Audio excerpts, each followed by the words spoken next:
যেটা হুমকি দেন এগুলো এগুলো আমাদের দিয়ে লাভ নাই। আপনারা হলকে জিজ্ঞাসা করলে কি হুমকি নাকি? আপনি ধরছেন এটা একটা সামাজিক সংগঠন, আমরা মাদক না আমরা আপনি বলছেন আপনার বলছে আপনি বলছেন যেভাবে টানাটানি করছেন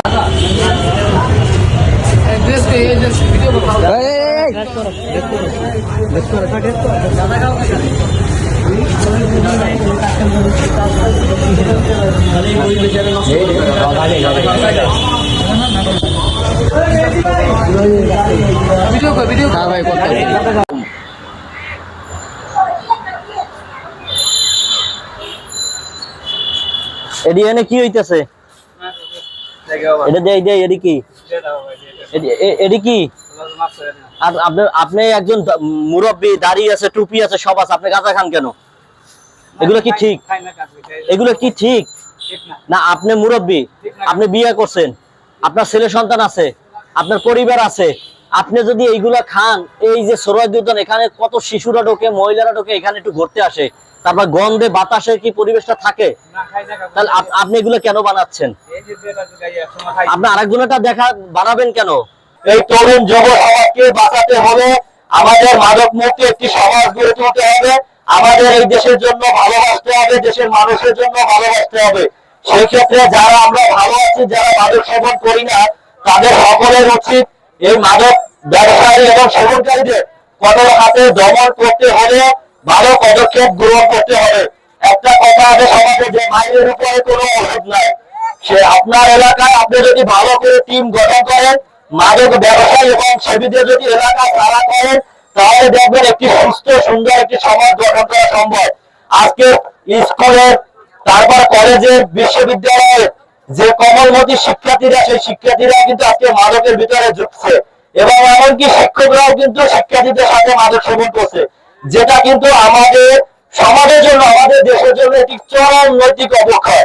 সেই অবক্ষয় থেকে আমাদের মুক্ত থাকতে হলে আগামী প্রজন্মের জন্য একটি সুন্দর, সুশৃঙ্খল, শান্তিময় একটি সমাজ গঠন, একটি দেশ উপহার দেওয়ার জন্য এই মাদক বিরোধী এবং মাদক ব্যবসায়ী এদের বিরুদ্ধে যুদ্ধ ঘোষণা করতে হবে। এখন আমাদের কিন্তু একটি লড়াইয়ের সময়। বর্তমান সমাজে ভালো মানুষের চেয়ে কিন্তু খারাপ মানুষের সংখ্যা বেশি, যার কারণে কিন্তু এই মাদক সেবীরা প্রতিনিয়ত আঙ্গুর ফুলে কলাগাছ বনে গেছেন এবং মাদক ব্যবসায়ীরা আজকে কিন্তু তারা মাদক ব্যবসা করে আজকে এই সমাজটাকে ধ্বংস করার জন্য তারা সুযোগ পাচ্ছে। তো দয়া করে আপনারা যারা তরুণ সমাজ আছেন, যুব সমাজ আছে, আপনাদের কাছে রাষ্ট্র বাংলাদেশের পক্ষ থেকে একটাই রিকোয়েস্ট থাকবে, আপনাদের যা যা অবস্থান থেকে দয়া করে মাদক ব্যবসায়ীদের বিরুদ্ধে, মাদক সেবীদের বিরুদ্ধে আপনারা যুদ্ধ ঘোষণা করুন, যুদ্ধের মতো নেমে যান। একটা টিম গঠন করে আপনার এলাকায় ইয়াং জেনারেশন যারা ভালো ভালো আছে, তারা একটা টিম গঠন করে আপনার এলাকায় এলাকা মাদক মুক্ত ঘোষণা দিয়ে এই মাদক ব্যবসায় তাদেরকে চিহ্নিত করে তাদের এলাকা থেকে বিতাড়িত করুন। তাহলে দেখবেন আপনারা যদি ভূমিকা নেন, তাহলে আপনার এলাকা সুন্দরভাবে সাফল্যমণ্ডিত হবে। অনেক সময় দেখা যাচ্ছে যে ভালো কাজ করতে গেলে বাধা আসবে, সেই বাধা এবং সবকিছু উপেক্ষা করে আমাদের এই দেশের জন্য, যেহেতু এদেশের সন্তান আমরা, আমাদের ভালো কাজ করতে হবে দেশের জন্য। এজন্য আপনাদের সকলের সুন্দর করে ভূমিকা পালন করতে হবে। যে মুখে মায়ের ডাক, সে মুখে মাদক নয়, মাদককে না বলুন, মাদক মুক্ত সমাজ গড়ুন, মাদককে না বলুন, মাদককে না বলুন, যে মুখে মায়ের ডাক, মাদক মুক্ত সমাজ গড়ার লক্ষ্যে যে মুখে মায়ের ডাক, সে মুখে মাদক নয় প্রতিপাদ্যে রাইটক বাংলাদেশের আয়োজনে নিয়মিত মাদক বিরোধী কর্মসূচির আজকে উদ্বোধনী অনুষ্ঠান। সেই জন্য আমি বিশেষভাবে ধন্যবাদ জানাই রাইটক বাংলাদেশের কেন্দ্রীয় কমিটির প্রতিষ্ঠাতা ও সভাপতি আলামিন এম তৌহিদ ভাইকে। আপনারা দেখবেন মাদকের কারণে ছেয়ে গেছে বাংলাদেশের প্রতিটি আনাচে কানাচে সব জায়গা। ঢাকা বিশ্ববিদ্যালয় থেকে শুরু করে গ্রামের অজপাড়া গ্রামের ছোট্ট একটি স্কুল পর্যন্ত মাদকের কালো ছায়ায় নিয়ন্ত্রিত। আজকে মাদকের কারণে টাকার জন্য সন্তান বাপকে মেরে ফেলে, সন্তান মায়ের সাথে খারাপ আচরণ করে, যা আমাদের দেশের জন্য খুবই ভয়ঙ্কর দিক নিয়ে আসছে। আজকের মাদক সেবী আগামী দিনে আরো বেশি ভয়াবহ হয়ে যাবে। আজকে তার কাছে টাকা আছে বলে সে স্বেচ্ছায় মাদক গ্রহণ করতে পারে। যখন মাদক গ্রহণ করার পর তার কাছে টাকা থাকবে না, তখন সে ছিনতাই থেকে শুরু করে রাহাজানি শুরু করবে, যা আমাদের দেশের জন্য খুবই নিন্দনীয় এবং দেশের অদূর ভবিষ্যতের জন্য খুব ভয়াবহ পরিস্থিতি সৃষ্টি করবে। মাদক সেবীদের আমরা কখনোই প্রশ্রয় দেব না। আসুন সকলে মিলে, সকল সচেতন মানুষ মিলে মাদক সেবীদের জন্য রুখে দাঁড়াই, তাদের জন্য আমরা সর্বদা সোচ্চার থাকি। মাদক সেবীদের দেখলে আমরা নিজেদের অবস্থান থেকে চেষ্টা করব এবং তাদেরকে বিতাড়িত করব। আমরা দেখতে পাচ্ছি অমনোযোগী হওয়া, অনাহার হওয়া, মানসিক ভাবে ভেঙে পড়া, আত্মহত্যার প্রবণতা বাড়তেছে। তাছাড়াও দিনে দিনে মস্তিষ্কে সমস্যা দিতেছে, মস্তিষ্কে রক্তক্ষরণ। মাদক শুধু ওই মানুষটাকে ক্ষতি করে না, ক্ষতি করে একটি পরিবারকে এবং একটি সমাজকে। তো আমরা সব সময় সর্বদা মাদকের বিরুদ্ধে রুখে দাঁড়াবো। যেখানে মাদক দেখব এবং মাদকের কার্যক্রম দেখব, সেখানে আমরা সেই অবস্থান থেকেই আমরা রুখে দাঁড়াবো। সবাইকে নিজ নিজ স্থান থেকে পদক্ষেপ নিতে হবে।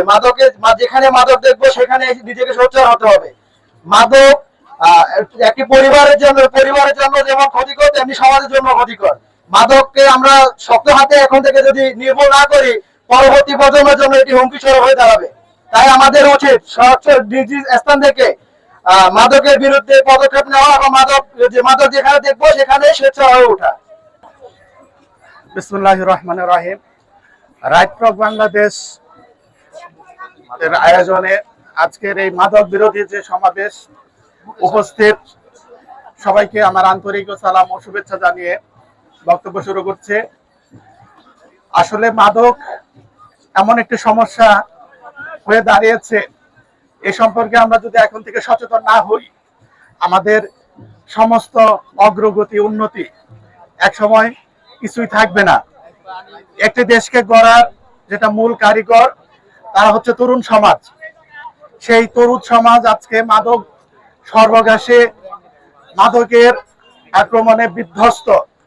এই দেশের আমরা যদি একটু সুন্দর ভবিষ্যৎ চাই, তাহলে পরে এখন থেকেই এই সমস্যা থেকে আমাদের যথোপযুক্তভাবে তুলে ধরতে হবে।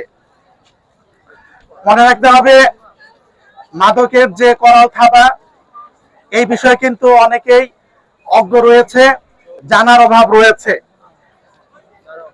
এটা আমাদের যুব সমাজটাকে এমন ভাবে ক্ষতিগ্রস্ত করছে। এক সময় যে যুবককে দেশের নেতৃত্ব দানের জন্য অগ্রণী ভূমিকা পালন করার কথা, সেই যুবক দেখা যাবে যে মাদকের থাবায় তার জীবনটাকে ধ্বংস করে দেবে।